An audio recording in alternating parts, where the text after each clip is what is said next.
Hello and welcome to the StrongCast, where it is our goal to help you perform without limitations. We chat with athletes, experts, and innovators to get their insights in optimizing the movement experience. I'm your host, Dr. Neil Toussaint. Hello guys, welcome to the StrongCast, where we talk all things performance and longevity. I am joined by Sofia. Hello, Sofia. How's it going? Hey guys, good. Ready to do it. Thanks for coming. I think that's what you say. What's Oops. my line? My line was supposed to be having me. Thanks for coming on. Yeah, no. Delighted to be here. No, I appreciate it. So if you can give people your background in everything, like maybe where you're at right now, in your location, your educational background, your movement background, I'll leave that to you. Yeah, sure. So I became a personal trainer right out of high school. I did not go to college because I had a very transformative experience. Like when I was younger, I was not athletic at all. I was actually always overweight. Like I failed PE class several times. My parents tried to put me into dance classes and I loved it, but I couldn't touch my toes. Like I was just not in tune with my body. Um, and then I think when I turned 18, I just wanted to try to start to get healthy. And I just got lucky that I got introduced to this functional neurology modality, which I specifically really needed because I wasn't naturally athletic, right? So it just targeted these vision system, all these different things, like my breathing, just these things that I didn't know that were off with me. And that was the reason why my brain and my body didn't exercise, right? So I have that corny story where it changed my life. And all of a sudden, I was able to run without feeling pain because I was already feeling chronic pain when I was in high school, like knee pain and ankle pain. So yeah, all of that went away. I all of a sudden started running. I got really in really good shape. And then I just fell in love with movement and just decided to be a personal trainer and just go down the route of just essentially specializing in the functional neurology stuff. So yeah, it's been 10 to 12 years that I've been doing personal training. Nice. Super rewarding career. It's been amazing, but I just went back to school to get my bachelor's degree in molecular biology. Cool. Kind of the story kind of lines up with how I ended up going back to school was basically because of my passion in chronic illnesses and this kind of stuff that I'm working on now. Cool. So what's the goal with molecular biology? What do you want to achieve with that degree? So it's Go ahead. It's kind of just my plan is to go to grad school. So I want to do research in chronic illnesses. Nice. And specifically through the biopsychosocial lens. So looking at that sort of model as to why people get chronic illnesses or chronic pain. So not acute injury or pain where it's you just sprained your ankle so it hurts, but stuff that we don't really know a lot about. A lot of people will have lower back pain, but actually I just read an article the other day about how they got 20 people that had migraines and then 20 people that had lower back pain, and scanned their brain to see the cortical brain signatures of where it was getting lit up when they were feeling their pain. And they found that every single person just had a unique signature of their pain. So they were there's nothing that we're finding in common. They all have this pain in their lower back or they all have migraines, but it's different. There's different reasons as to why they're having it, right? So I'm really interested in that. So I went back to school so that I could go to grad school to do research in that. Yeah. That's awesome. That's really cool.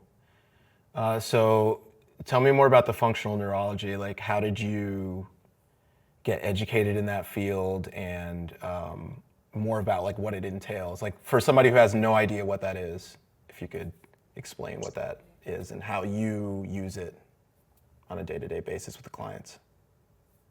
Yeah, so I got introduced to it by my mother, actually. She's also a personal trainer, which is really sweet. And I don't know how she found it, but she started testing stuff out on me. And that's kind of where I saw all these improvements and then decided to go down that route. But yeah, my little elevator speech on it, I would say, is that there's different systems that rule your functionality, which is functionality just being how well you're going to move or perform or do anything, right? And there's a proprioceptive system, which is the system that we typically think about. So that's our physical body, like, having scar tissue, having tight, immobile joints or tight muscles or whatever. So that's like our physical body. That's one system.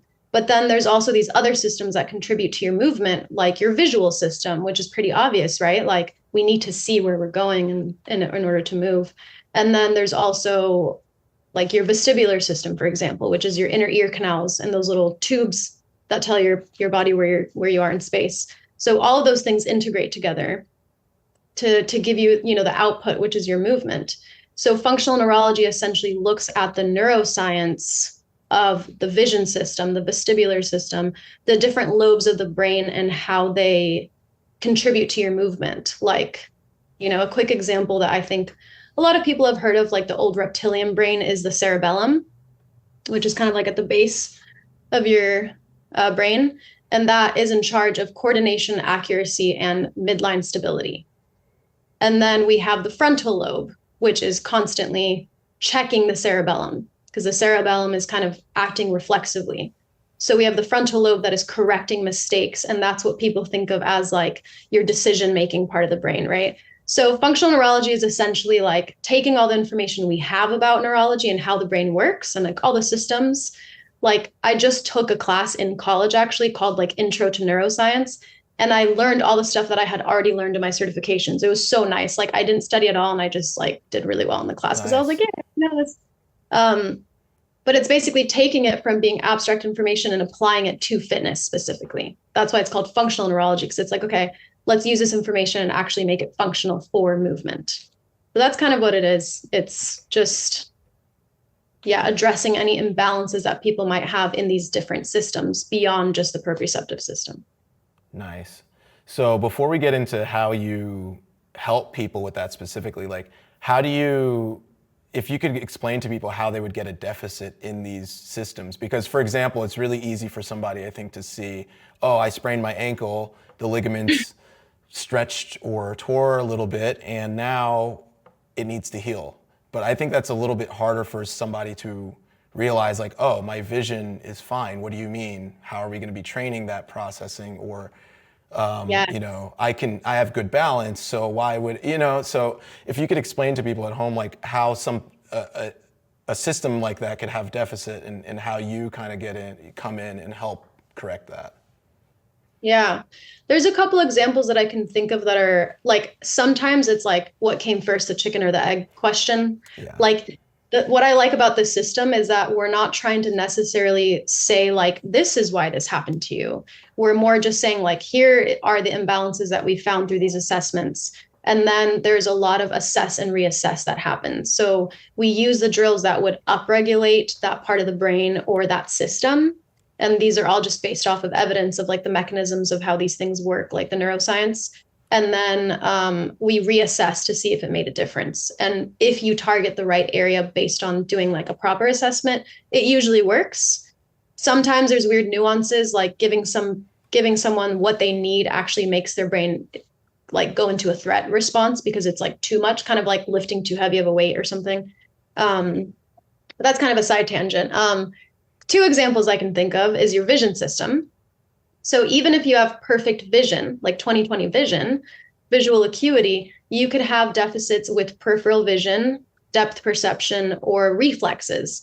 So we have these reflexes that this is a really easy way to explain how it could get messed up, actually, because we're on our computers a lot, is if we look up, it should facilitate extension. Because in regular life, if we're looking up, it's because we're probably going to extend our joint to, put something on a shelf.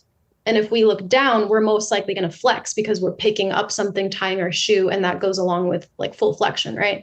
But if we don't move and we don't use, these systems, they can start, your brain tries to adapt to help you survive, right? It's always trying to use less energy, so they can get messed up. So like if I'm on my computer and it happens to be, slightly above my midline and I'm flexing my spine all the time and I'm like this, then my brain will actually adapt and start to rewire and say, oh, maybe up should mean flexion.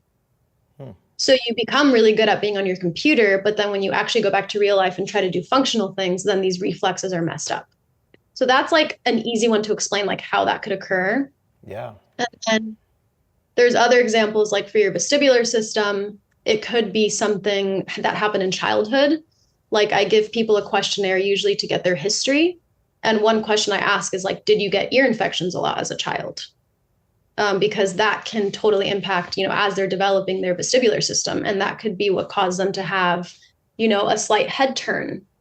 There's little things that we have that we're still functional. Like we may be completely healthy individuals. I mean, you may be a really amazing tricker, actually, right? Mm-hmm. But you still have these deficits that could be getting in the way of you being like even better. You know what I mean? Oh, absolutely. And yeah, I think, a huge reason we're having this conversation today is because I was super impressed by your neurohacks seminar at Euphoria.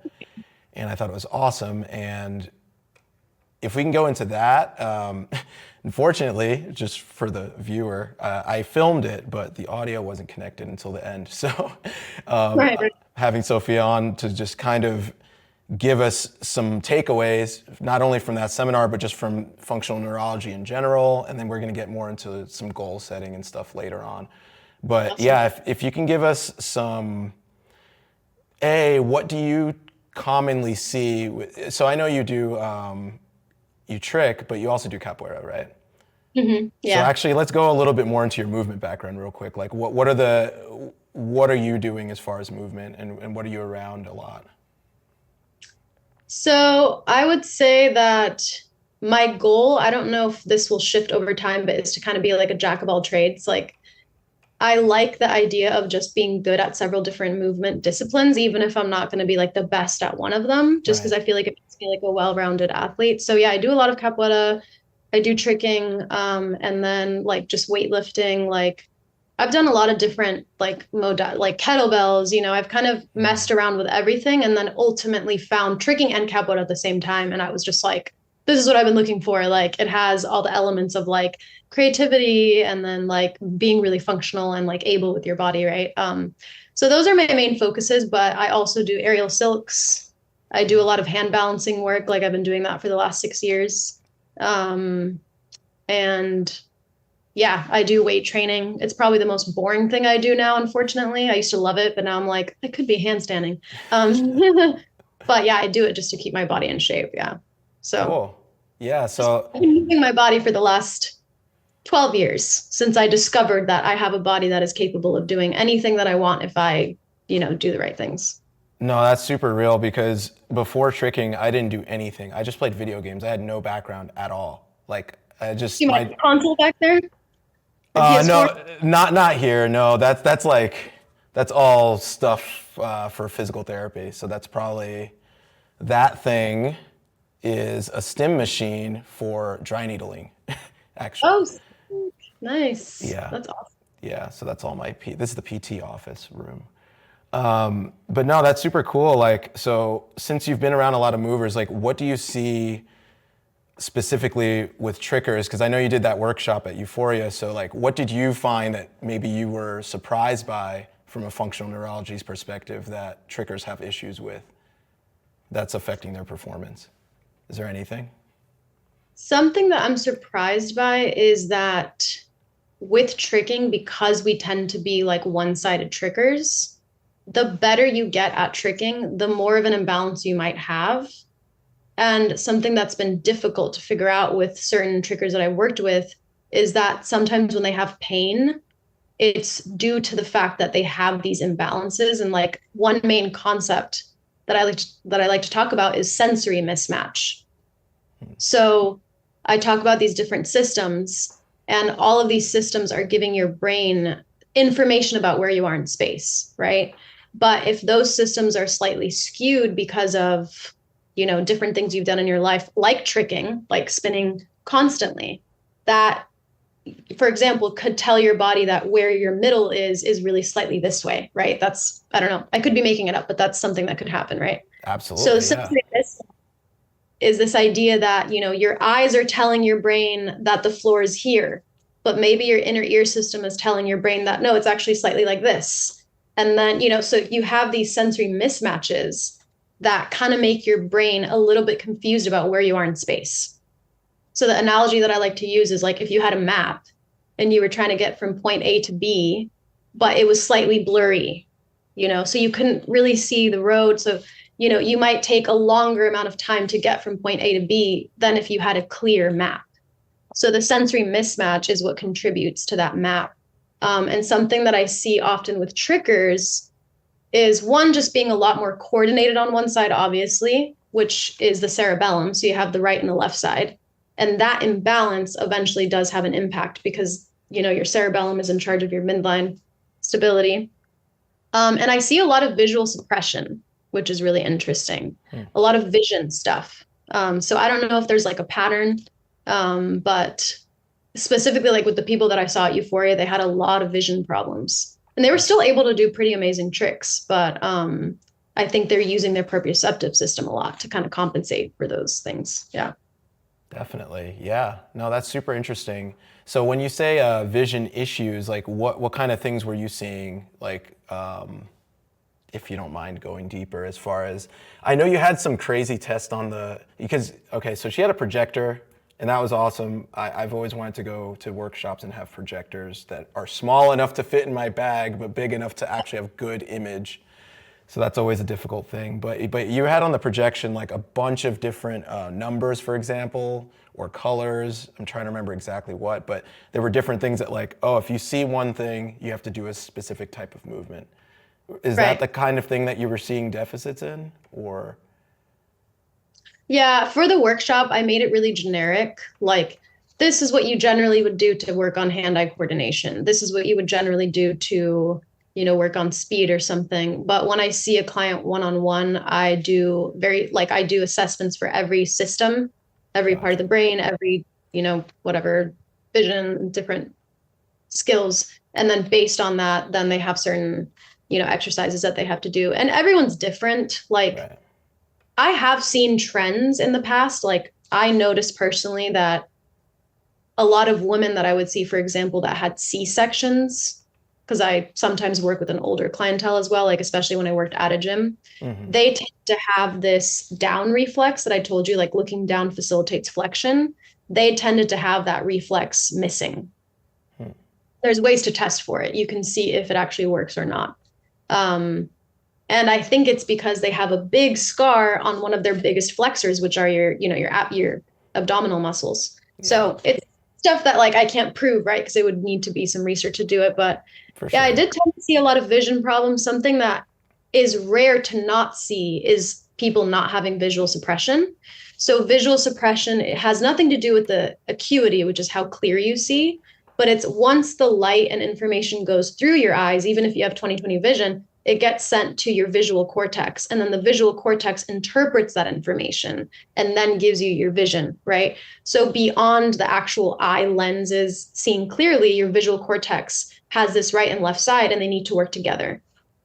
So I do see a lot of monocular vision, which is that you're only using information from one eye, and visual suppression, which is they kind of go hand in hand. It's basically when your two eyes are set slightly diagonal. So this eye sees like a diagonal line here, and this one sees this, and they converge in the middle, right?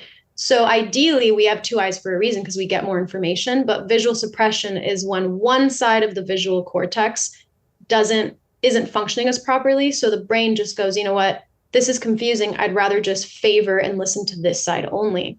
So then people start doing things where they wind a little bit. Because if this is the eye that's not being suppressed, it's the one that you want to center. So like when people are doing squats and they tend to twist a little bit, sometimes eye patching the opposite eye or the eye that's kind of taking over and forcing the brain to take information from this eye will fix that twist. So I see a lot of visual suppression. That again has nothing to do with how clear your vision is. Right. Commonly with triggers and with higher level athletes that they have this visual suppression. And yeah, maybe it has to do with the fact that they become hyper dominant on one side. Yeah, no, totally. And I was just trying to clarify like if that's exactly what you meant, because I mean, I have a theory, not that, like you said, we would have to study and blah, blah, but I think it's because that's the first eye you're seeing when you spot something. So if you're doing a cork, for example, and you're twisting, and for me, I twist to my right, so my right eye is going to be the first eye that is going to see the ground. The left eye, the periphery, is going to be the ceiling or things that are not relevant.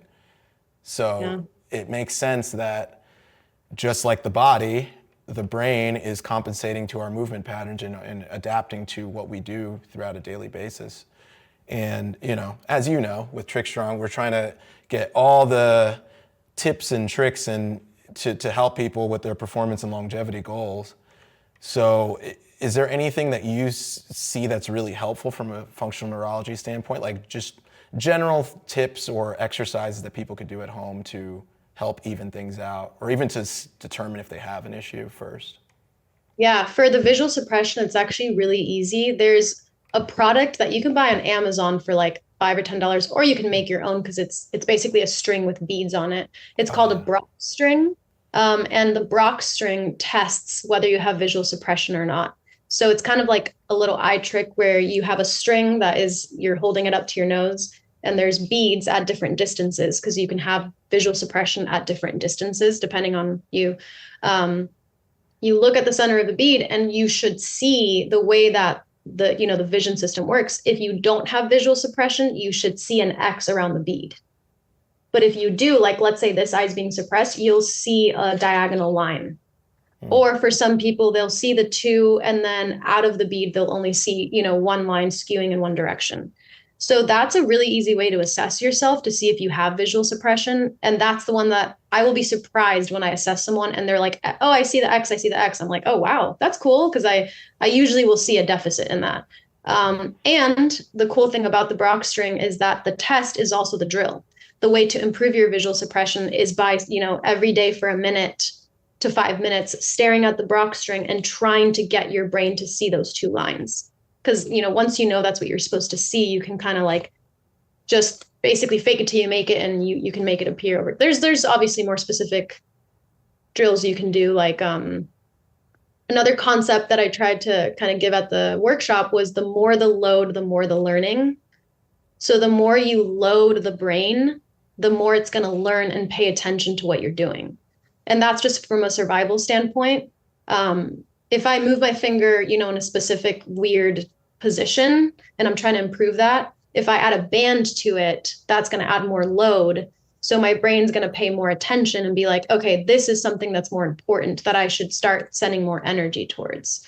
So like for the Brock string, if you're having a really hard time seeing the X, you can add load to it, which could be as simple as like grabbing a weight and doing a shoulder press, like something that makes your brain go like, okay, I really have to pay attention to this skill right now. But even like if you just buy it off Amazon, it comes with some simple instructions on how you can improve. So that's always like a really easy way to just improve your vision and make sure your body's centered. Because those twists, even though, like you said, it's an adaptation from the sport you're doing, you want to have longevity in the sport. You know what I mean? You want to make sure your body stay healthy, and that will cause fascial winding, where like I do this really funny test that anyone can do at home. It's hilarious. If it's not funny, then you're somehow perfect with your balance in your body. But you stand like this with your arms like this, you close your eyes and you march your feet like pretty high, and you count to 50 with your eyes closed, and you try to stay in place. And usually if you have, some visual suppression, or it could be coming from the inner ear system, you'll All right. see that your So body I'm will here, turn. right? And Yeah. So I you basically actually take some bigger steps. like marches. Yep, like marches, essentially. Okay. Yeah. And you count up to 50 is typically how the test is done, and also in silence because sound can kind of skew. Sound can orient you. So you would be compensating with, Am I already moving weird? let's just take a few more steps. Yeah, you can open your eyes. Wow, good. I just wanted visual evidence that this is an actual thing for the Yeah. viewers. I So I seriously love thought I this. was facing forward. I was like pretty confident I was. That's why I love this. And It's I like twist that way. oh, really? There you go. Yeah, it's an immediate test to just be like, oh, like you can't deny it. Like your fascia, there's strips of fascia that go all the way from your feet all the way to your hands, and you have sort of like an X in the middle. Your fascia starts to wind in one direction because of these deficits, like visual suppression. If I'm using information from this eye more, then I'm going to favor it. So, I might kind of talk to you like this, or always kind of position myself. And then your body, your fascia is like the aftermath, right? Yeah. So even though it might be good for your tricking, it's going to cause you ultimately in the long run, potentially chronic pain. Like, your knees aren't tracking perfectly, your back might start to hurt. So it's important, even if it's not specific for your sport or whatever. Yeah, and there's a whole and I love that you're pointing that concept out, because there's a whole thing of like, oh, we adapt to the demands that we place on our bodies, like, the SAID principle, specific adaptation to impose demands. So people think that like if they just trick, they'll be fine, or X sport, whatever sport it is, that like, oh, that's good because I'm training what I need to train. And Right. that makes a lot of sense, especially logically, but in practice, things like what you're saying happen. So all the systems in our body, there's many of them, cardiovascular, neuromuscular, whatever lines you want to divide. Really, at the end of the day, we are a system that kind of moves together. And so if you're adapting to one position, similar to us sitting all the time, right? We can adapt to a chair position and get really good at sitting in a chair. But that's not all we do. We get up, we trick.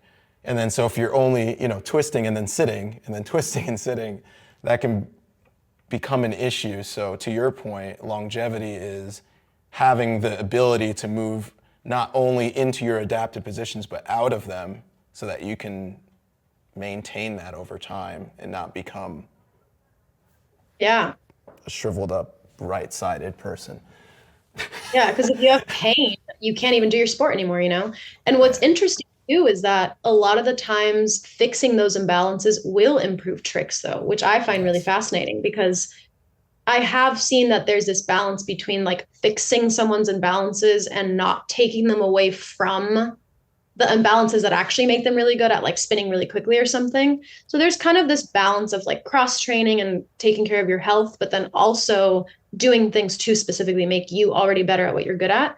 But there's a lot of crossover. Like I've, seen the visual suppression thing, like, okay, you have visual suppression, let's work on the Brock string for 5 minutes. And then the output is just better movement, period. Even if you're going back to your one-sided tricking, because now you're using both eyes. So it's like your brain is now able to orient where you are in space better. So it's like Right. ultimately it's keeping your body healthy, but it will help your tricks as well. So it's kind of a cool effect that it has. Absolutely. Do you have any, like, maybe one or two more just quick little nuggets? Like, I know that you were doing some balance stuff and some Mm. coordination stuff. Are there things that you think would be really useful for people at home to try and to experiment with that maybe you Yeah, could I think verbally take us through? I could demonstrate too if you need. yeah. Um, Something kind of cool that, applies to our depth perception accuracy, which could help with kick paddles, for example, if that's something you do, or, board breaking or landing, right? Because you need to see the floor and how far it is muscle imbalances that we could have in our eyes, which that one's easy for people to grasp too, because it's like everyone understands like if this muscle's too tight and this one's weak, we're going to turn out or something. Same thing with our eyes. We have muscles on the inside and muscles on the outside, and one of them could be weaker and one could be tighter, and that could cause your eyes to sit closer or further away and make you perceive that things are either closer than they really are or further away from where they really are. So the test is kind of simple, and then the exercise is actually really simple. You kind of need two people because you need someone to watch unless you record yourself. But you basically pick something to stare at. So like I'm gonna stare at you, and then the I guess the practitioner, or if you want to do it to yourself and take a video, I guess you would pass your hands covering one eye and then pass it back and forth. And then what you're looking for is to see once the eye was covered, once it's uncovered, does the eye jump? Because you're thinking that you're looking like, usually I have people stare at my nose. You're staring at my nose and I'm just, going like this. So when I uncover your eye, if there's no imbalance, your eye should be exactly where it was supposed to be. But if your eye is tighter on the outside, when I cover it and it doesn't have that focus point, it'll get pulled towards where it's tight. So then I'll uncover it and then your eye will be like, oh shit, that's where the nose was. I need to go back. Right. So it's a really easy way to see like, oh, your eye jumped back in. That means that when I covered it, it was getting pulled out. So Right. that means that your outer muscles are really tight and your inner muscles are really weak. Hmm. And then that means that you're going to see things slightly, further away than they really are. So that's going to affect your depth perception. And then it's super simple. It's just like a regular strength training exercise. Is if, let's say that was the case, like I uncovered your eye and your eye jumped back in, meaning that it was tighter on the outside, then you need to work on strengthening the inner eye muscles. And the way you do that is you track an object going inward, because that's your eyes converging. And then you would just have to avoid tracking out. So like if you track in, it's activating, the inner muscles. And then if I track out, it's activating the outer muscles. So like the drill you would do is, they're called pencil push-ups, is you would take a pencil, hold it, track it in, close your eyes so that you don't go out, right? Because that muscle's already strong. And then it's as simple as that. And then you'll see a difference. Do it for 6 weeks, 10 reps a day, and then do the test again, and then you'll fix it because it's just a muscle. So that's like a super easy way to improve your depth perception, for example. That's really cool. Yeah, Awesome. that one's another kind of easy one to be like, whoa, that's weird. Your eye just jumped. Like it shouldn't be doing that. Yeah, yeah. No, that's cool. And I saw you doing a lot of things about like dual tasking too, which I thought was really cool. So for the viewer, like dual tasking is doing multiple things at once, and obviously we need to be able to do that at certain points. Let's say you're tricking and you're at a session and you need to be aware of your surroundings while also spotting the floor, while also thinking of the technique that you're doing, especially since it's a new move, and thinking about kids running around maybe, I don't know. So there's a lot of different things that we might need to think about in athletics, like all at once. Like you have to perceive the surroundings, and I just saw some neat things that you were doing. Is there a balance drill that maybe you could give to some people for home? Like if they're standing on one leg, or I saw you doing some things like that, specifically with Adam and Michelle. They were kind of doing some funny stuff. Yeah, yeah. I was so happy that they were there in the front row. I know. Um, Something that I do like to tell people, again, if you do an individual assessment, you would assess every canal, because we have horizontal canals, and then we have like anterior and posterior canals. And then we also have the saccule and the utricle, which is like for up and down and for forward and back. So the utricle is the one that gets messed up when people get whiplash. So it's like little gel and there's like little rocks, and then whiplash, the rocks just get sent and then it damages that area. And then what's crazy is that our inner ear system is so closely related to our neck. So that's why when people get whiplash, they'll get a frozen neck syndrome. So they actually need to do like rehab for the inner ear canals.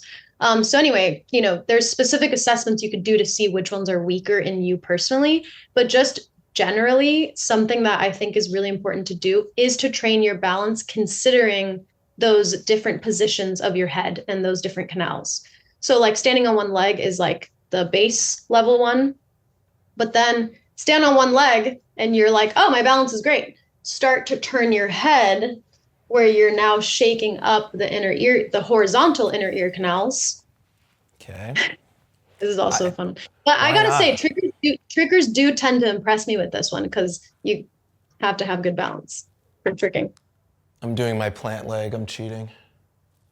And then you're saying like going diagonal while you're on one leg. So the balance definitely is harder when you're doing the Yeah, and then different head you'll see for positions. you personally which one's more difficult. Like you might go side to side and be like, oh, that's easy. And then you start tilting your head side to side, and then you're like, whoa, that one's really hard for me.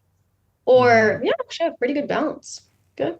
Or you can go up and down. Yeah. So these are the drills that I'll typically, just as a generic balance routine, is tell people to do the one-legged balance stuff, but now incorporate the vestibular canal. So like, do 30 seconds of turning, do 30 seconds of tilting, up Right. and down. And you'll likely find one that is weaker, that you just have a really hard time, and that tells you that's the one you need to work on more. But yeah, working with higher level athletes, they do tend to be better than the average person, right? Like the average person, what you just did, cannot do that. Like I work with higher level athletes, but then the other end of the spectrum is I tend to work with people who are like the complete opposite. Like they have chronic pain, they don't know how to move their bodies at all. It's like I either work with, either or.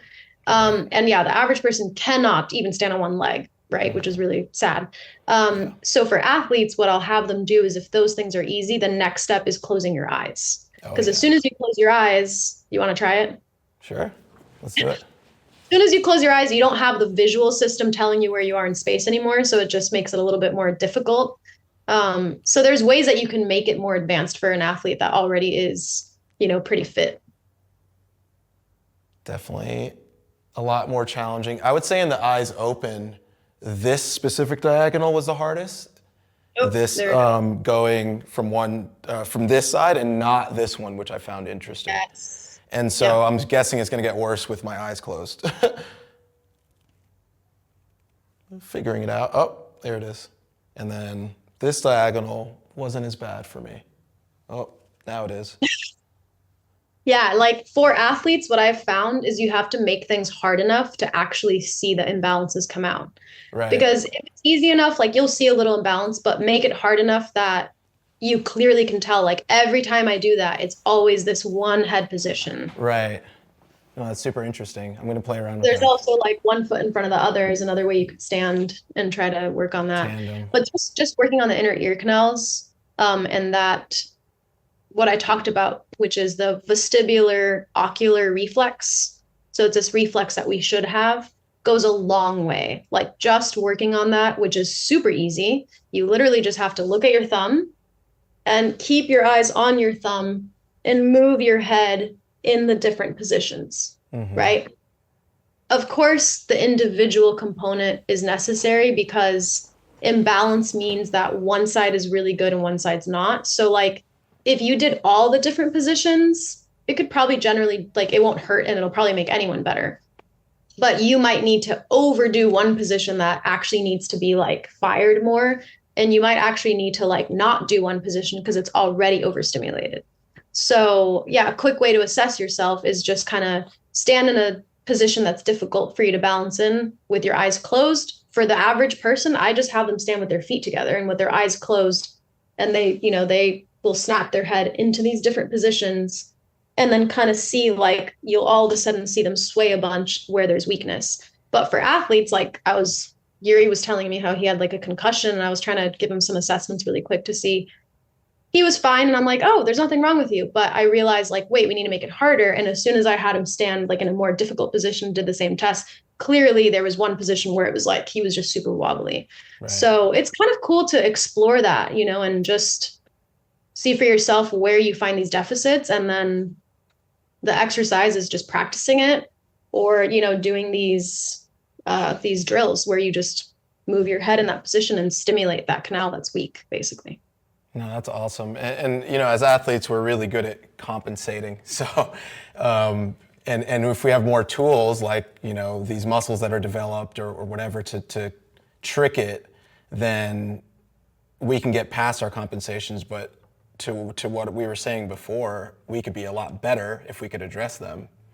And, how much better could we be? I would be interested in, we could talk later after this, but in doing a little program or a workout for movement athletes, just like a basic vestibular type of, or functional neurology type of workout that's, maybe 20, 30 minutes that addresses all of these imbalances, or some of them at least in a general sense. And then people can kind of dive deeper if they want to. But yeah, that would be the hard part about this system is that it's not cookie cutter, right? And it's easy. You know what I mean? Individualized, yeah. Very individualized, which is why it's so beneficial, is because it's really targeting like what you specifically need, right? So there is a lot of assessing and reassessing that needs to happen.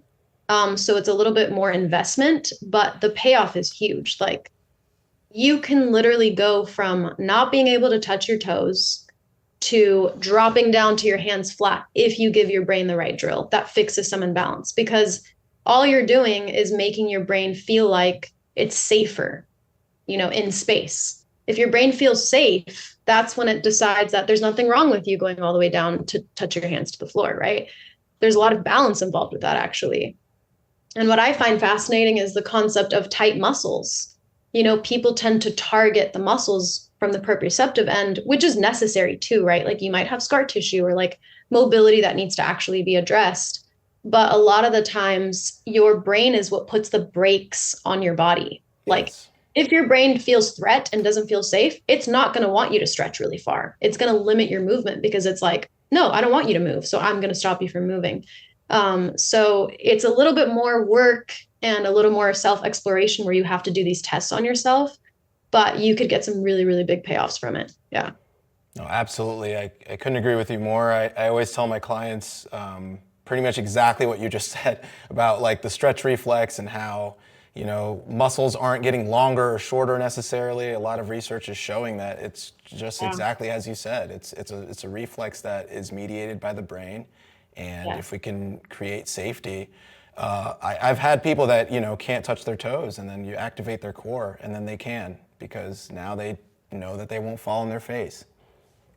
Yes, exactly. And so educating people on that is super important, because that person has been stretching their hamstrings for 5 years. That's a lot of time and effort wasted It's on crazy. they're very determined. They want to get better. It's not like they're not doing what they needed or what they think that they need to do, but the problem is that we're attacking the wrong system. So that's a big reason too why I wanted to have this conversation, is like there are other systems other than the muscular system to train as athletes. Mm, And, you know, we need to be, if we want to get to the next level, maybe that's the low hanging fruit that you haven't been addressing, is maybe totally. it's the neurology, maybe it's the neurological system versus the same, you know, you've been doing squats for 10 years. I think you're good on that, you know, type thing. So I love it. I love it. It's awesome. Yeah, and there's a time and place for everything. Like, I think I joke and say, like, I hate stretching. I'm not against stretching. Like, there's definitely a time and place. Like, that's an adaptation in of itself, right? If you sit in a position, you will adapt to it. But, for some people, there's so much more than just stretching that could improve your splits. Like, I got my front splits. I didn't stretch at all. Like I did not stretch to get my front splits. I did a lot of isometrics. I did a lot of vestibular training. I basically fixed a bunch of stuff in my body and then my splits just happened because I think my brain was like, I feel safer now to actually let go of that reflex. So, yeah, instead of hitting yourself over the head with stretching every day or something, if it's not working for you, then there's maybe something deeper that's happening. Awesome. Love it. Yeah, so then let's switch gears a little bit. And I just wanted to talk a little bit about goal setting, because, you know, it's the new year. It's coming. 2024 is coming real soon. Yeah. And I know that we had talked before this about just, yeah, goal setting and motivational interviewing. Maybe we could even start with what that even means. So yeah, let's start with that. Like, because I know you have some experience with, actually a lot of experience working with clients and coaching people to get to their goals. So what is a good way for people listening to kind of prioritize and to section off what they need to do to achieve their goals, and just in a general sense? I mean, obviously we could use examples, but Yeah, the motivational interviewing is basically a tool to get people out of ambivalence or to see things from a different perspective, which does help with, overcoming certain issues. Like, for example, I work with a woman who is a veteran. She was in the Iraqi war and she was hit by like a bomb, basically, and she was the only person who survived in her car. geez. And doctors told her that she would never be able to walk again. And she's walking now because she was Nice. super determined, but she still has a lot of pain when she walks. So we're kind of working through that. And what I realized with her is that there's a lot of trauma around that, right? So it's psychological. So I've like successfully used this motivational interviewing tool, which, like, one quick example I can give is, she'll walk and she'll be like, oh, that really hurts. That hurts my foot. Cause there's this sort of pathway of like pain and that being part of her identity, right? So I'll ask her, okay, on a scale of 1 to 10, 10 being the worst pain you've ever felt, one being the least, where do you put this pain? And she'll say, for example, like a 6. And then the motivational interviewing part will be to basically tell her, okay, why a 6 and not a 9? So instead of being like, oh, why is it a 6? Why is it that bad? because language really matters, the way you speak to yourself, and being like, oh, well, because it hurts my toe right here and it feels uncomfortable. I say, oh, great. Why a 6 and not a 9? Even though a 6 is kind of bad, like that's pretty high. And she'll be like, well, because I mean, it's not the worst pain I've ever felt. I mean, it doesn't feel that bad. Like it hurts a little bit, but it's not, and then she's reinforcing the positivity of like, this is actually somehow now a positive versus the most negative it could be. So I have used that on myself too when I'm feeling, ambivalent about whether I should do something or not. There's tools you could use in the language that you use with yourself. Another funny article that came out was with people that had chronic knee pain. All they did was just change their language. I was telling someone else about this, I think at Euphoria Gathering, is they had them for 6 weeks. 6 weeks, they had chronic knee pain, referred to their chronic knee pain as banana. So instead of saying like my knee hurts, they would be like, my knee's being a banana right now. And they had a control group where they said, talk about your pain however you usually talk about your pain. And what they found is the people who used the word banana, they had a reduction in pain. So it's just, I don't know too much about like the theory of goal setting and stuff like that, but I know the way you talk to yourself and the language that you use, it has a big impact. Yeah. That's awesome. So that was the motivational interviewing component, that just little nugget about pay attention about how you talk about your body, the way you define yourself.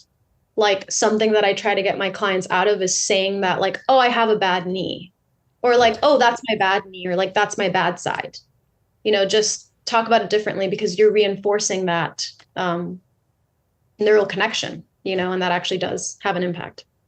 Totally. I think most of my clients think I'm joking when I'm like, yeah, no, don't call it that. Like I'm being cute or joking, or like, I'm like, nah, like don't call it that. Like it matters. Yeah. Like some of my clients will be like, oh, this is my bad side. And I'm like, it's your second best side. That's funny. Um, No, that's awesome. Cool. So like, I'm just wondering, so from that, right? So we can change the conversation with ourselves. What are your goals for 2024? If that's cool to ask, I don't know. It's a public forum, but like, how have you used that to help achieve a goal? Because I'm trying to, in the spirit of the new year, get some actionable tips for achieving some of my goals. And yeah. I like that idea of like, because we are definitely our worst enemy a lot of the time. And we kind of talk like, oh, I don't know if I'll be able to do this, or I don't know if I can have the willpower or whatever else to achieve this goal or to do this every day. We know that daily action is probably going to be more powerful than doing something once every month to get to your goal, right? So we know that there's a component of consistency to achieving a goal. And we know that there's a component of intensity. So from the neurological perspective, like you were saying earlier, what we pay attention to becomes more important to us, right? So are there any things that you do from a coaching perspective, from any of your perspectives, any of the many hats you wear, that really helps people to achieve goals from ground zero to achieving it? I would say like with all these, like the years of experience I have working with people, the hardest part is to get people to adhere to the program. I used to do this thing where I'd be like, oh, I have so much knowledge, I'm going to make this crazy plan for myself. And I would spend like 2 hours making like a whole Google Doc. And then like, I wouldn't do it. Right. So I was like, well, why does it matter if I'm not actually building up the habits? So habit building is super important. One thing is making things super attainable to basically build the habit, right? Like, especially when I'm working with people that don't usually work out, I give them a ridiculous workout. I'll be like, your homework is to do 5 bodyweight squats, like 5 bodyweight squats and 3 push-ups on the wall. And they're like, what? That's my workout? Like, that's so stupid. And I'm like, just do that 3 times a week. Like, and it's attainable enough that even if you're having a hard day, your day's really long, you're super exhausted, it's going to get you to go and do something that resembles, an exercise routine. So just making your goals like super, super attainable to where it almost seems ridiculous is actually really effective, because what matters is you getting into the gym. Like if you want to trick more, or you want to, do more cross training, or just get really fit so that your tricks get better, then, don't give yourself this crazy, oh, I have to do this long 1 hour workout. Just be like, I'm just going to go and I'm going to do these like 3 things, so that you start building the habit. And then once you're in there, usually it's starting that's the hard part. Once you're there, you're like, all right, I did that. That was easy. Oh, I'm already here. Maybe I'll do a little more. So making your goals very, very attainable, even if it feels like you can do more, I think is really important. Like something I learned, and this is from the neurological perspective, is that your dopamine levels, when they're released, after accomplishing something, they're actually based off of what your brain planned, in your mind. So like if you go to a tricking session and you say like, I'm going to land a bunch of fulls today, or like, I'm going to, like me, I'm working, one of my goals is cart full, right? Nice. So, and I'm so close. My feet are touching the ground. I'm like, so, so close. So if I go into a session and say like, I'm going to do cart full today, like I'm going to land cart full today. If I don't land cart full, my brain planned out how much dopamine it should release based on that plan. If I don't do it, I will get a huge drop, and I will feel bad about myself. I'll hate, I'll be like, wow, I had a terrible session today.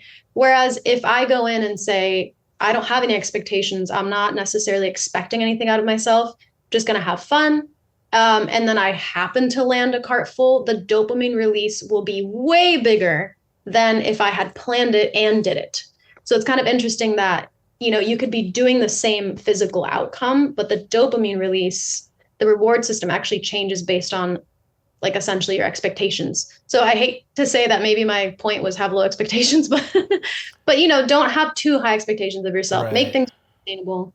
Well, Um, to yeah. your point, though, it's super valid. It's like you can't control necessarily if you're going to land it that day.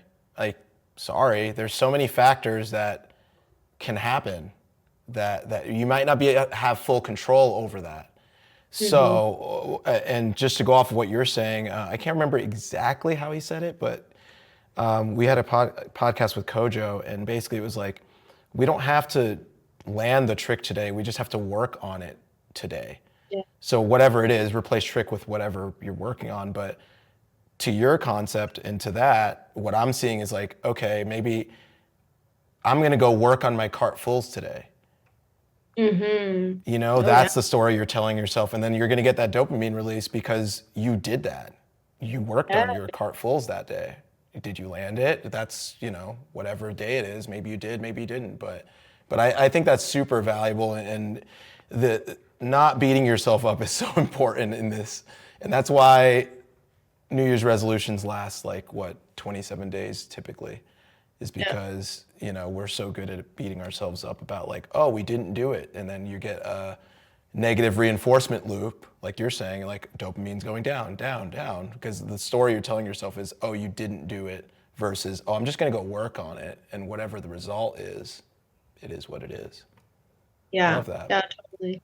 That's awesome. And then just, just having some form of discipline, which discipline comes from habit building, like something that I really like to do too is tell people if they're trying to build a new habit, and maybe that is you going to the gym more often, is attaching the new habit that you want to create to a habit that you already have.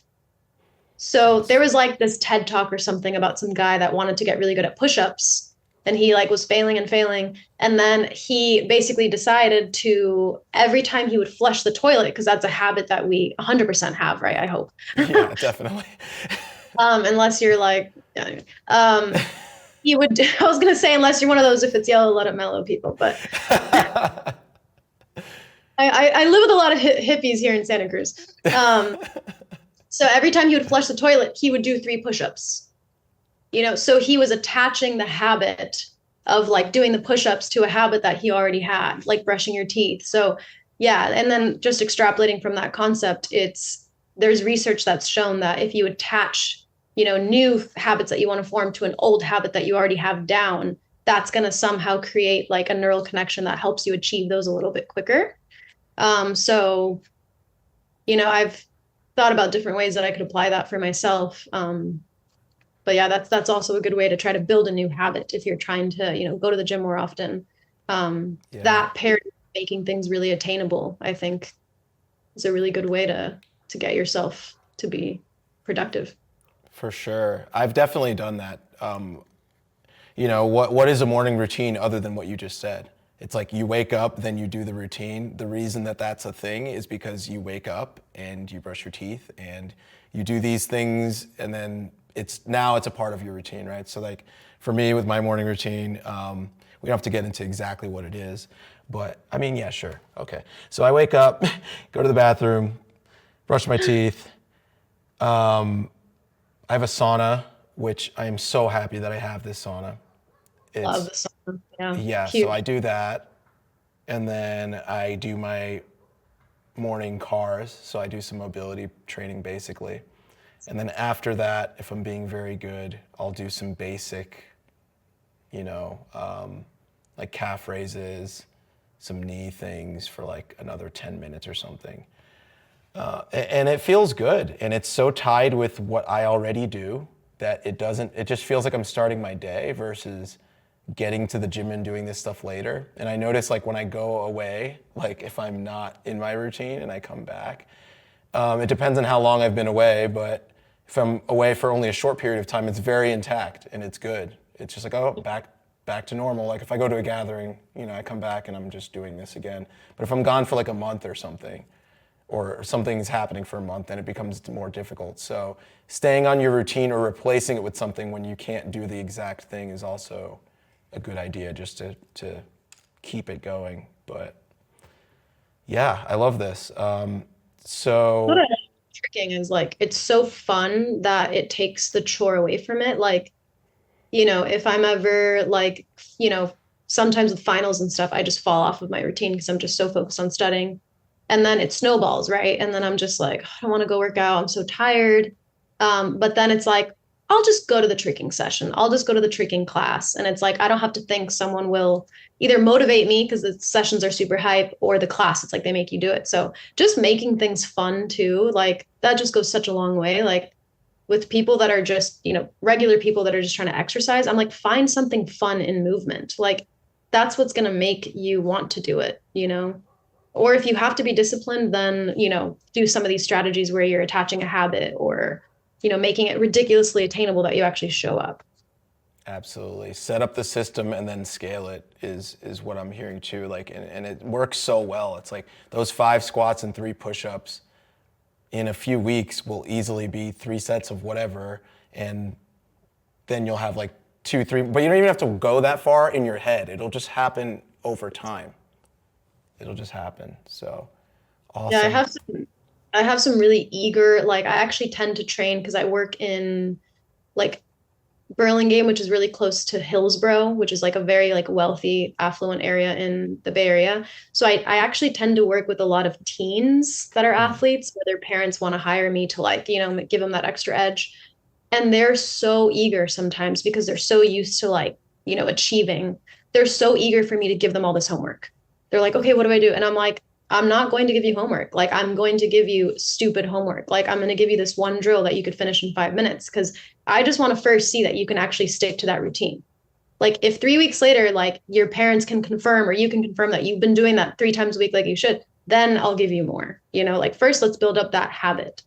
Yeah. Yes. The time of day and the space in the day and the space mentally, and then build the space out. It's awesome. Is there any other advice? I feel like we've gone through a lot of. I feel happy about what we've talked about, and I think a lot of people can take what we've talked about today and just implement it in their training. But is there anything else you would want to say to anybody listening, whether it's a piece of advice or any places to look, maybe resource-wise, for what we've talked about today?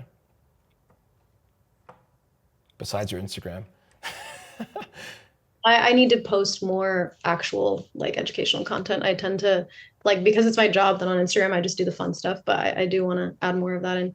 I would say just, be curious about the way your body functions. Like don't take your body for granted, like especially for higher level, trickers or people that just kind of got good really quickly, just invest time in educating yourself on how your body works, because just having that knowledge just gives you so much power, and knowing how to address problems that come up is just so powerful. Like I never get hurt, or if I do get hurt, I know how to fix it. I know how to deal with it. So just be curious about how your body works. Don't take it for granted, and, go seek out education, even if it requires for you to, get your head in the books a little bit. I think it's really valuable.